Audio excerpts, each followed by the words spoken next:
All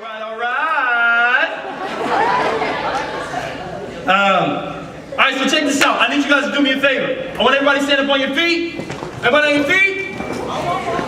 Okay, now, don't act like you guys don't have your phones right now.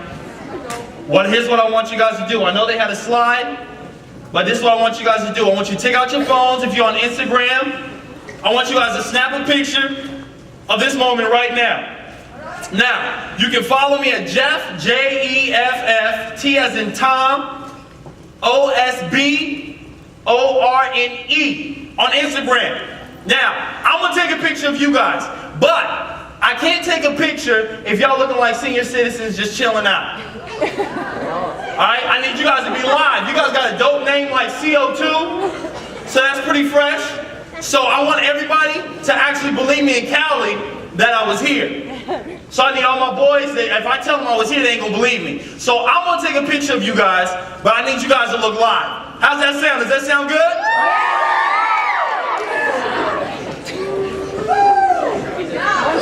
Yeah, let's try this one more time. Does that sound good? All right, so look, I got my camera. Everybody got their cameras up, right? Where the cameras at? Y'all got phones. Come on, don't play me. There we go. If you don't have your phone, act like you got one. Okay. On the count of 3, if you ain't taking a picture, take a picture. You guys hit it up, tag CO2, tag, hit me up, Jeff T. Osborne. Okay. I want you guys to look crazy. I want y'all to look wild. On the count of 3. 1, 2, 3. Go crazy.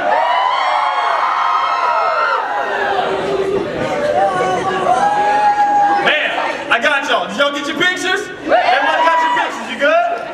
Yeah, put your face there, get a little selfie, we'll be good to go. Alright. Everybody can sit down now, everybody's like, can we sit? Okay. So here we go. So check this out. I have been asked to come and speak. I am stoked, I'm excited, I'm juiced, fired up to come speak to you guys. Now, if you guys haven't guessed, I'm loud, I'm a little crazy, and yes, I'm a brother. So, here's what I want to do. I'm going to open up and I want to read something to you guys before we get in there and we have some fun. Tonight, you're probably going to laugh. Hopefully not at my face. Some of you guys may cry a little bit at certain points. And some of you guys may just, I don't know what you're going to do. But tonight is going to be a night that's off the chain. Tonight's going to be a night where you guys get to just be you if you guys will let me be me. Can I be me? Yeah. Can I be me? Yeah. Hey. All right. So, I want to read something to you guys. And then we're going to get into it. Our deepest fear is not that we are inadequate. Our deepest fear is that we are powerful beyond measure. It is our light, not our darkness, that most frightens us.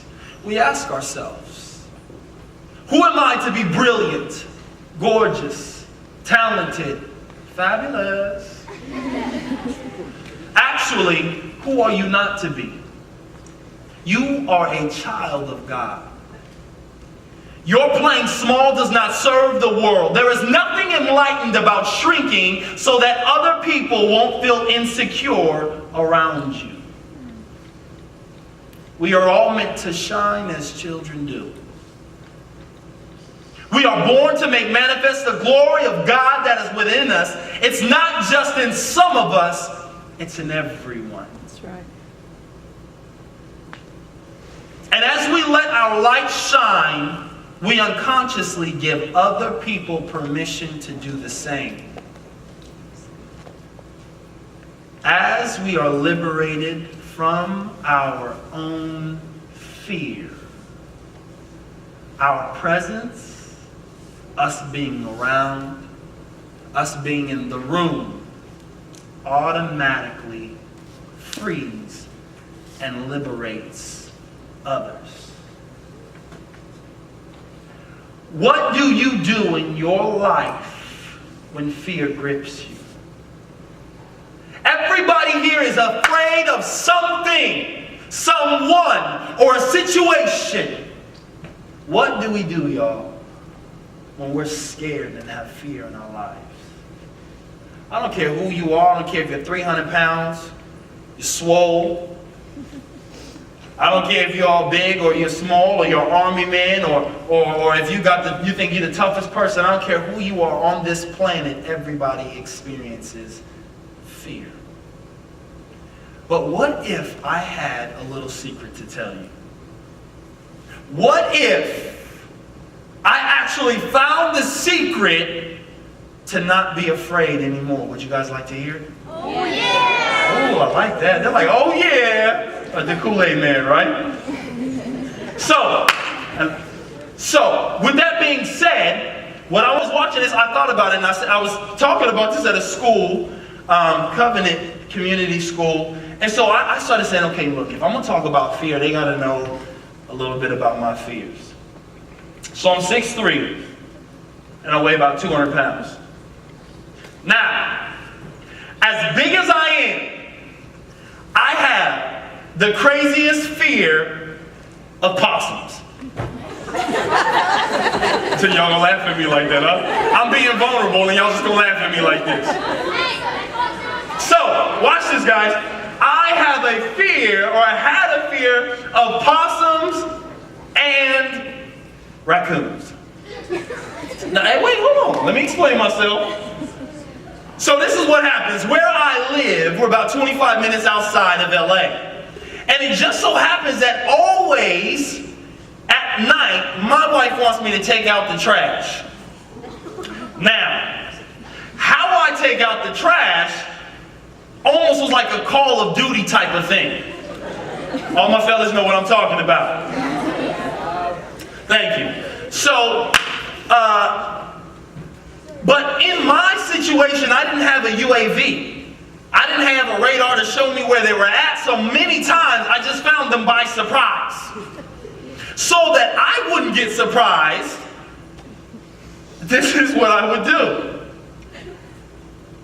I'd have a flashlight in my left hand, a flashlight in my right hand.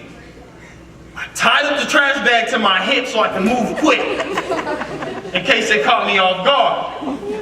And I had a war cry that I would scream outside of the door. Now, picture this if you will. I have neighbors to the left of me, neighbors to the right of me. And when I open the door, I flash the lights. And then I let out my war cry. Ah! That was my war cry. So picture this brother out here, you see these big old bright flashlights, and you hear, ah!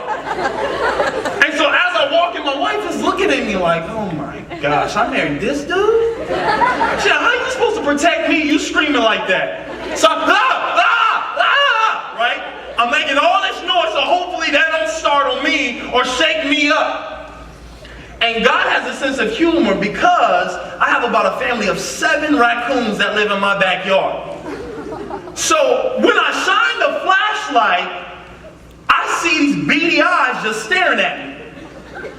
And I'm looking like, hold on, what is that? So I see one, I go, ah, right? And he runs off. And then I'm like, cool. So as I'm walking like this, with the trash bag hooked to my side, I'm moving, I'm looking, I'm being sharp. See that? That was Jesus calling me. Hold on. So I see this flashlight that I have in my hand, I shine it again, and I see another set of eyes. And I said, what the world? All of a sudden, one set of eyes turned into another set of eyes. That turned into another set of eyes. And another one, and another one, and another one. Now, it wasn't raining where I was at, but the ground was wet where I was at. So, here I am, about to go to the bathroom with myself because I see all of these possums and raccoons around me, and I can't move. My wife, who's about 5'0", walks out. She's standing there looking at me the whole time. She walks out, snatches the trash bag off my hip like this, and throws it away. Just like that, just tosses it in there. Now, what she didn't see, what I saw, was they must have been like 10 feet tall, each one. Easy, and had like 150 teeth. And they had a fetish for dark meat. So I had to say and explain to her the anatomy of how raccoons and possums don't like light meat, they like dark meat. So that was one issue of my fear, right? Everybody say fear. Fear. Now with possums, they're ugly because they're all cross-eyed and ugly looking and they snarl, right?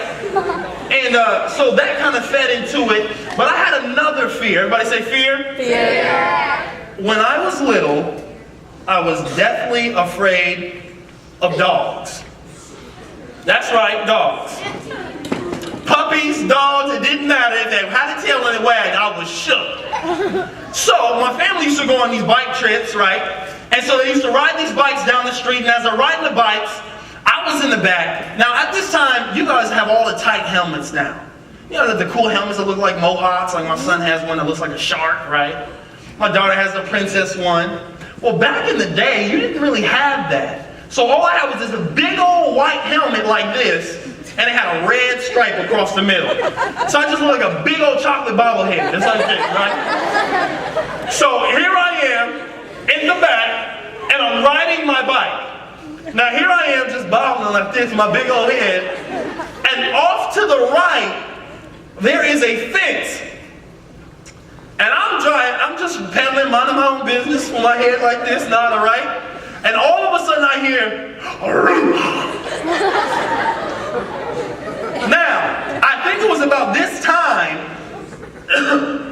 that if I was running against Usain Bolt, I would have won. I ditched the bike, woof, just threw it. I ran out to the middle of the street with my big old head,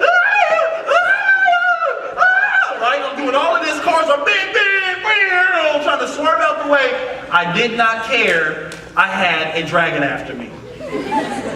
So at this moment, my dad comes into the street like, what is wrong with you, boy? Right? So that's what I'm doing because I'm scared. I don't know what I heard. I didn't even care to investigate. But the funniest thing was, you guys, was that I was afraid over something that never really could have hurt me in the first place. I was afraid of something that sounded big behind a closed door when I was never, ever, ever in jeopardy. Fear. Fear has the ability to have us do crazy things. Like, how crazy would y'all think if I was walking in the aisle at a grocery store and I'm looking at some can and I get scared and I go to reach for the coin and just go, right? You y'all think I was crazy, right? So fear has us do crazy things even though we may not really be in jeopardy. Does that sound good, guys? Yeah. Okay, so watch this.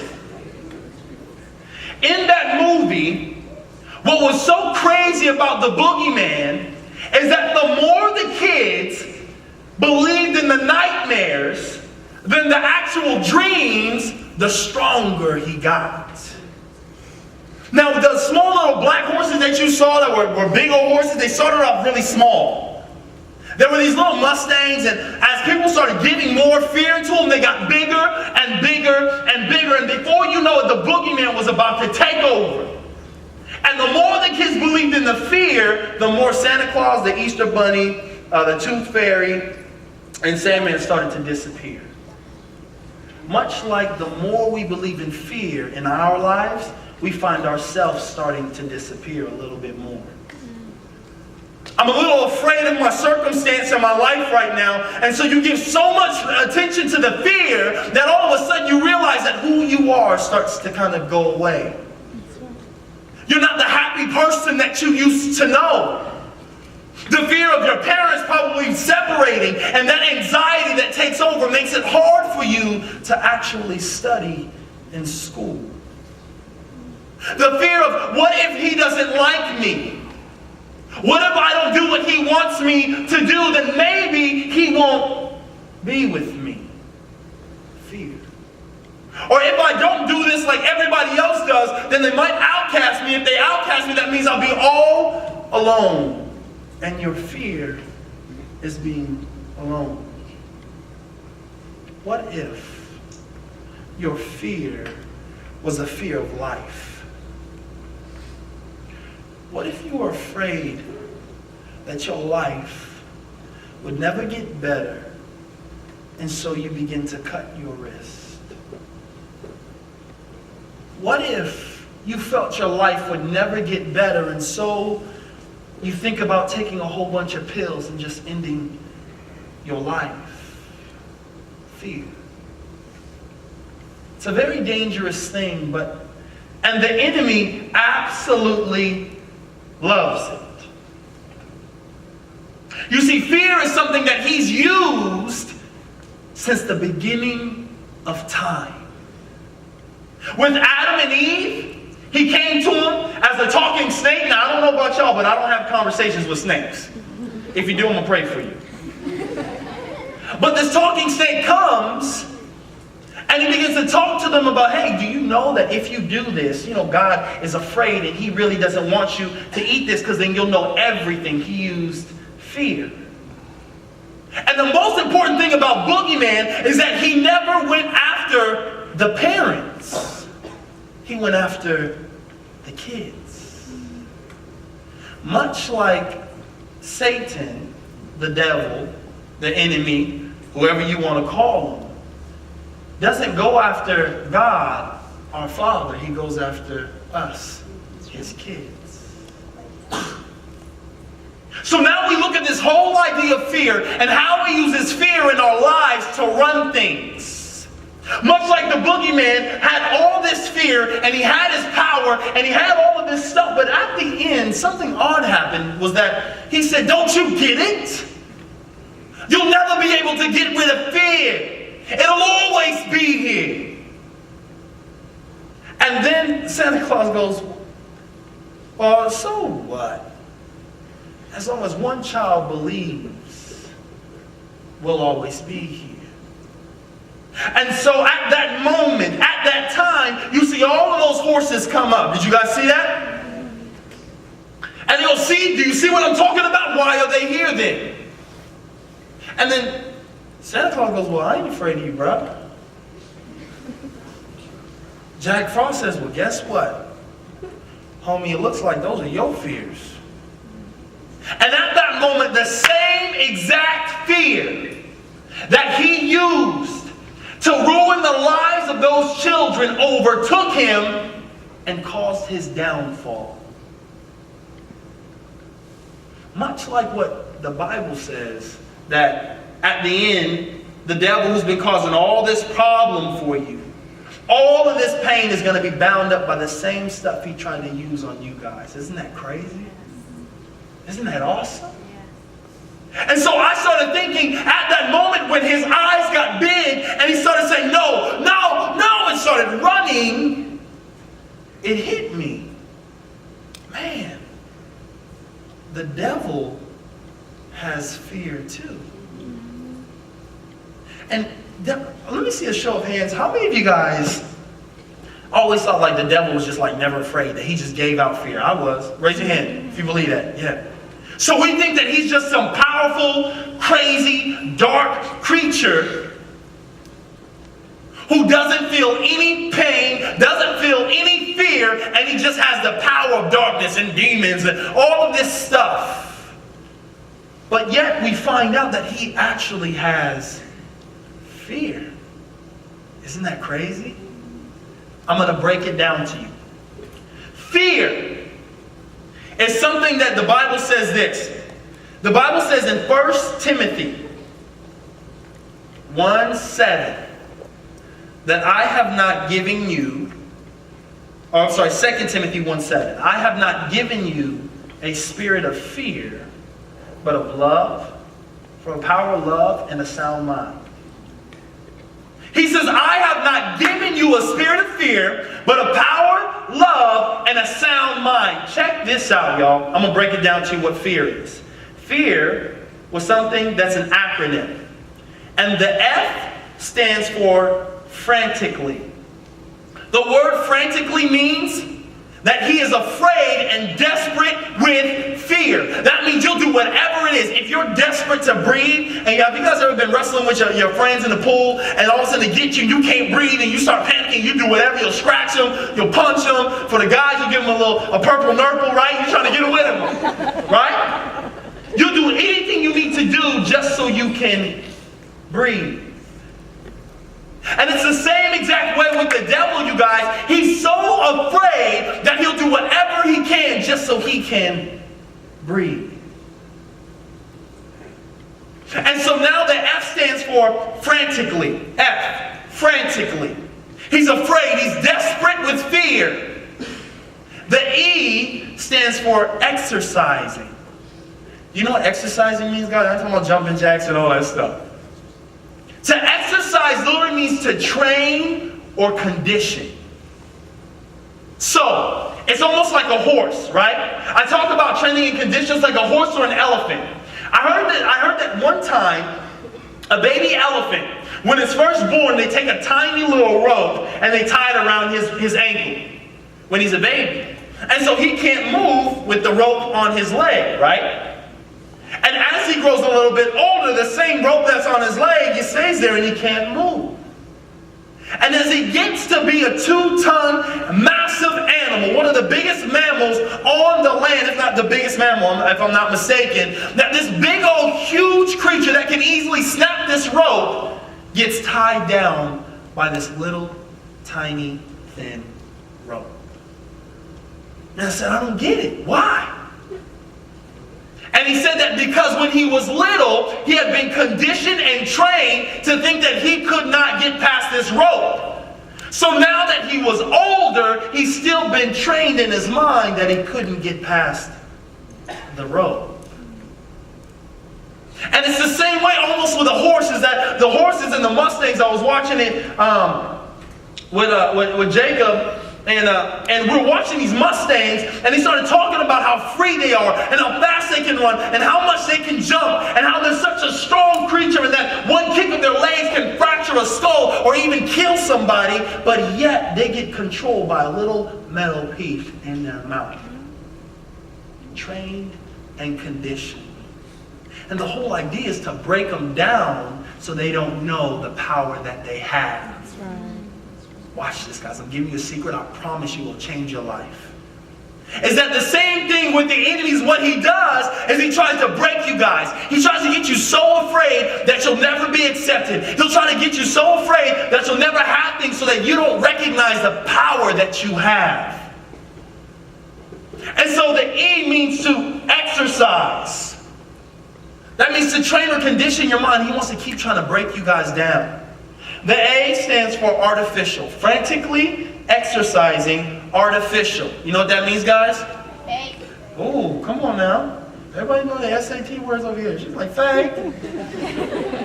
Fake. Artificial. It's a con. It's not real. So now he's he's desperate, trying to train you and condition you with fake things. Not real. It's a con. And the last is the R, which stands for realities. So he's frantically exercising artificial realities. It's almost as though, it's like, I use this analogy. How many of you guys have seen Looney Tunes? And you guys seen Wile E. Coyote and the Roadrunner, right? Beep, and all that stuff, right? That was pretty good, huh? I've been practicing all day for that one. Nailed it. All right. So it's almost as though there's a big old paper that we have. And I begin to paint on there like they did it was a road that could go off. And so as the Roadrunner went off to the side, the dumb coyote would just run straight off. And then we go right off the side of the cliff. Because there was a reality that was painted like there was really a road, but nothing was behind it. And that's the same thing that he does. And so he'll paint this picture like there's a door right here, he'll paint a door. He'll put another piece of paper and paint a door with a lock. Put another one and paint a door with a lock. And before you know it, you feel stuck like there's no way that you can get out of this situation. But if you only knew that it was just paper. And so he's frantically desperate, trying to paint all these fake things, that you'll never have things, that you'll never be close to God, that your parents will never get better, that nobody will ever love you, that there's no reason for for you to be alive on this earth because he's scared. What is he scared of? Well, he tells you that nobody ever wants you because when he got kicked out of heaven, that means that God that God didn't want him anymore. When he tells you that you'll always be alone, it's because when he got kicked out of heaven, he came down here and he was all alone. If he tells you that God will never hear you, it's because now that he's not in heaven anymore, God doesn't hear him. That's good. And if he tells you that there's no reason for you to live, that you might as well kill yourself because death would be a relief, he's telling you that because he has no relief from death and his life is already over. That's good. And so if he can get you guys to believe that nobody will ever want you, what he does is he takes his reality, he takes the end of his story and tries to say that it's yours, and he'll just put your name on it. And he'll tell you that you'll never have anything, you'll never amount to anything. Let me get them to believe it. And if I can just get them to believe it, it gives me just enough air for me not to think about my end. It's almost like those friends in your life who don't ever want nothing to do with you, right? It's like those friends in your life that want nothing to do, and every time you try to do something right, they always tell you why it's not going to work. Always got something negative to say, right? Oh, you'll never have this. Maybe it's because they have insecurities in their life that they try to tell you what you can't do. Can I give you guys just a word of advice? If you have to try to be somebody else to hang out with your friends, they're not your friends. Sweetie, if you have to do other things with him so that he can try to be with you, guess what? He don't need to be with you. That's right. Fellas, if your boys around you don't want to accept you for who you are, and they're trying to tell you, you got to do this, and you got to do this, you got to dip, you got to do all this stuff, man, tell them to kick rocks. That's right. Because they're not your real friends. And you ask me, how do I know that he frantically exercises artificial realities? How do I know that? It's real simple. Because I had to understand fear in my life. How did I have to understand fear? You're probably wondering. I'll tell you why. Because at around the age of 18, 17, 18, I felt like I wanted to belong, but I was so afraid that nobody would ever want me that I thought that joining gangs would be the way to go. And so I joined gangs. And then after I joined gangs, I thought it wasn't just enough because everybody was sitting there smoking, so then I had to smoke and do drugs. And then that wasn't enough because people told me that that wasn't the cool thing to do, so I was so afraid of losing my friends that then I went to selling drugs. And then as I started to sell drugs, I was with my boys or my friends, and I thought that being a robbery stick-up kid would be the thing to do, and so I was a getaway driver. And when I was in Los Angeles, in LA, I'm sitting there getting tattoos, and that night we end up pulling 6 armed robberies. They pulled 2 of those without me, and I didn't know about it. And I get arrested for 6 armed robberies and a possible attempted murder at 18. And so here I am, they throw me in LA County Jail, which is the roughest jail in all of LA County. They say if you can survive that, you can survive any level 4 prison yard. Talk about fear. And I had to make a choice. But I believe in the lies that everybody's told me. But I believe that my life was washed up and I'd never have anything, I'd never go anywhere, I'd never be anybody. Or how about my parents never loved me? Or how about my life would never amount to anything because I was homeless, sleeping in the back of a car with my family growing up? How can anything good come out of this? They sentenced me to 16 to life in Chino State Prison, you guys. 16 to life, and I had to make a decision when the race riots happened, and I had Mexican gang members coming at my neck with a razor blade. I still bear the scar on my neck. What would I do? What would I do? And it was at this time that I realized and I heard God speak to me and said, listen, I love you, dude. Do you know how much power you have? do you know how much you mean to me? That was the first lie that got reversed. And the paper got ripped. Just a little bit. And then he began to tell me that you have all the power in the world and that the devil can't tell you who you are to become because I've already said that I have amazing things for your life. So guess what, guys? The lie got ripped a little bit more. And then every fear that I had, that my life would never amount to anything, that my parents didn't love me, that anybody didn't love me, got ripped a little more because he said that before you in your mom's womb, I already knew who you were. And then when I was in solitary confinement, locked down 24 hours a day, right before the race riot, when they came at my neck with a razor blade, and I closed my eyes and I yelled out, Jesus! Then I hear a thud. The man hits the ground, but nobody's around me, guys.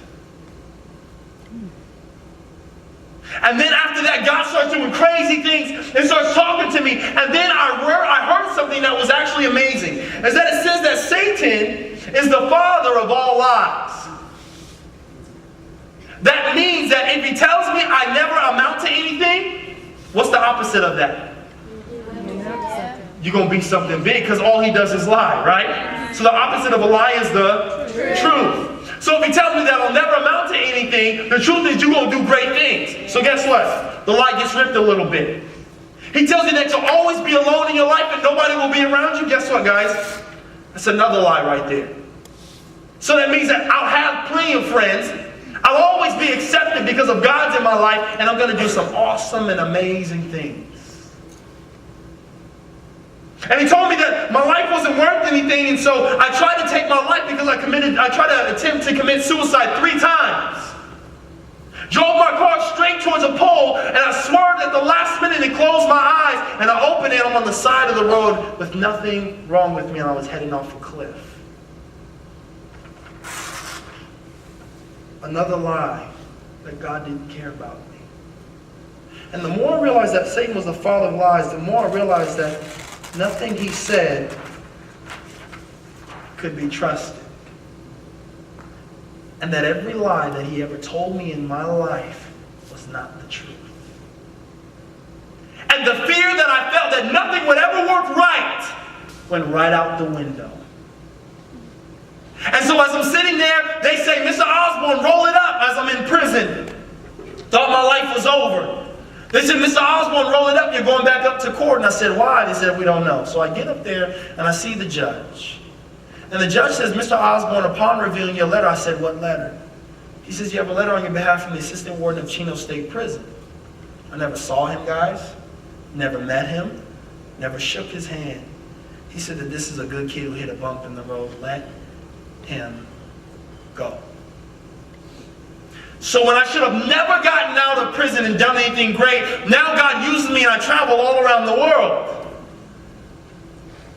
When I was 22, I was training presidents and vice presidents of other countries, teaching them how to disengage active gang members. See, if I believed the lie, you guys, I would always live in fear.